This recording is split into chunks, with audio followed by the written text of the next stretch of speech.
Okay, hello and welcome to Academicus. Today I'm going to get straight into it. We're going to do some geography in the section of granite domes, pointed buttes and mesas, or table mountains. This is a section of geography where erosion takes place on a granite dome, it's called, or a batholith before it is exposed to the sun. Let me give you a visual. So basically this is old. This is the old surface. This is what you would call a batholith. It's a common type of intrusive landform. Intrusive meaning within Earth. So that's a batholith. That's the old surface. Let me just rub out this for a second here.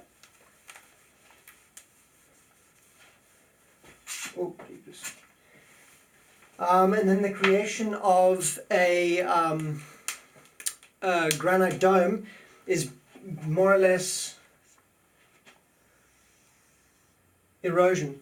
So erosion takes place, so that's glacial striations, glacial movements, rivers, lakes, etc., eroding away the land, the area. So this would be the old surface.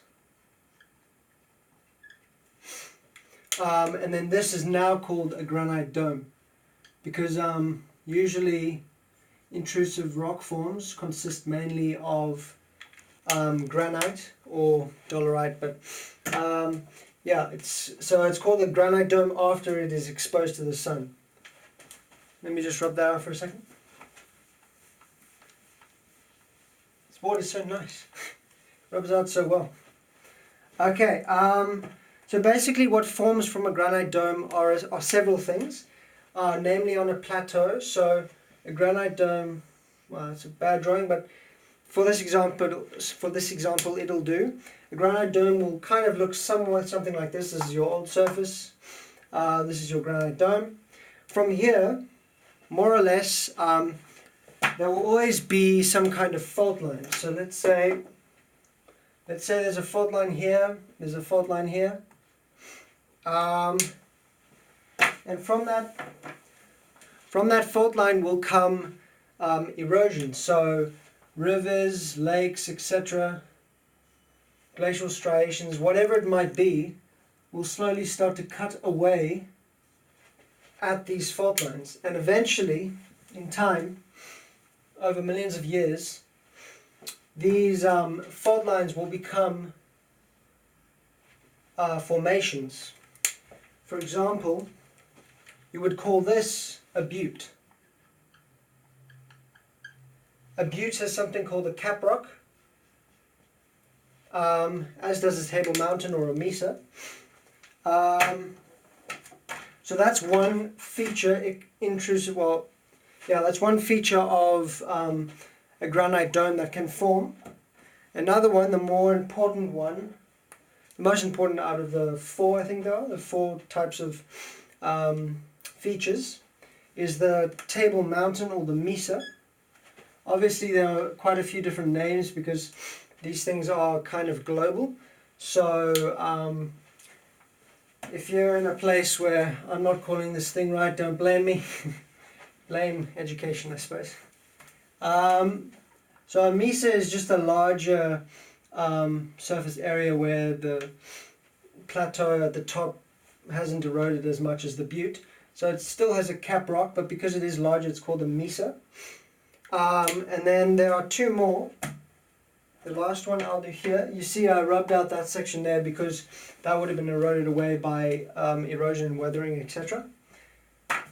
So this last one, if I draw it right, which I haven't, let me rub that out quickly. So this last one you would call a pointed butte because it does not have a cap rock. So cap rocks are usually made of dolerite. They're usually the hard layer, and that's why it takes a while to erode granite domes because of the hard dolerite layer. But this is a pointed butte and therefore does not have any form of cap rock. So more or less the general gist of Granite Dome exposure and the features that can come from it are that a Granite Dome is formerly known as a batholith when it's underneath the surface of the earth. Then through erosion, a batholith will produce a Granite Dome as it is exposed to the surface of the planet. Then what will continue to happen then is a mesa will form, and then from a mesa maybe two buttes will form, and then maybe one of those buttes will erode quicker than the other, and then that'll form a pointed butte. The final feature, if you'll give me a second, the final feature of a granite dome would be a conical hill. A conical hill is simply a hill. It's quite self-explanatory. But a conical hill is just an eroded pointed butte. So obviously this doesn't have any type of cap rock. And then what you would get after this is just a gentle slope, really. So from a granite dome, which is formerly known as a batholith, you can get a mesa, then several buttes, several pointed buttes, and then finally conical hills, and then I guess the ultimate destination will be gentle or flat land. Something else I wanted to do, maybe? Yeah, I wanted to explain what a plateau is, because a plateau is what is generated. I'm not sure if I've spelled that right.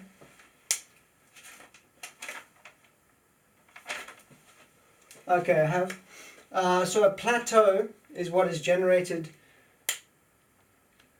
to form the mesas and the buttes and whatnot.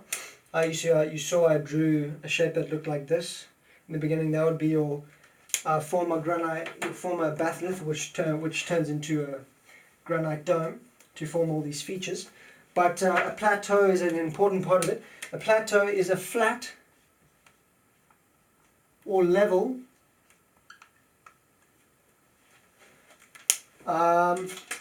it is a flat or level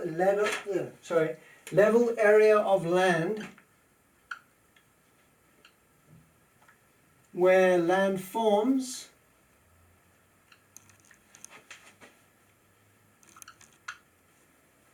are found, or will be produced, I should say. So a plateau is a flat or level area of land where landforms are found. But more, actually I should rub that out, where landforms are made, and therefore the plateau will become less of a plateau and maybe become a mesa or something similar. If you do want to write that down, I suggest you do get a notebook, otherwise you might not learn this as well. I heard somewhere that, or I read somewhere, that if you write something down, you learn it as if you have read it 7 times. So basically writing something down is 7 times more effective than reading it. So I advise you to write this down. If you haven't, make sure to go back to where I wrote that down and write it down, copy it down yourself, and go back to the previous diagrams I drew as well, because that might help you. Use colors. I don't have any colors today. Well, I have 2, but the other one's red and it's almost out, so I don't want to use that.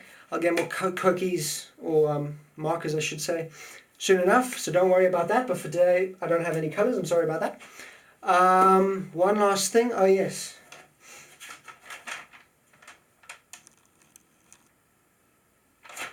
I forgot to mention that plateaus are high or elevated areas, and so that's an important point. So plateaus are elevated.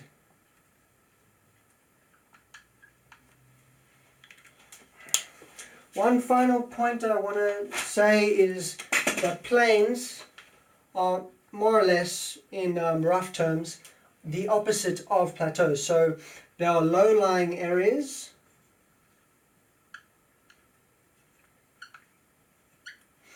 of flat land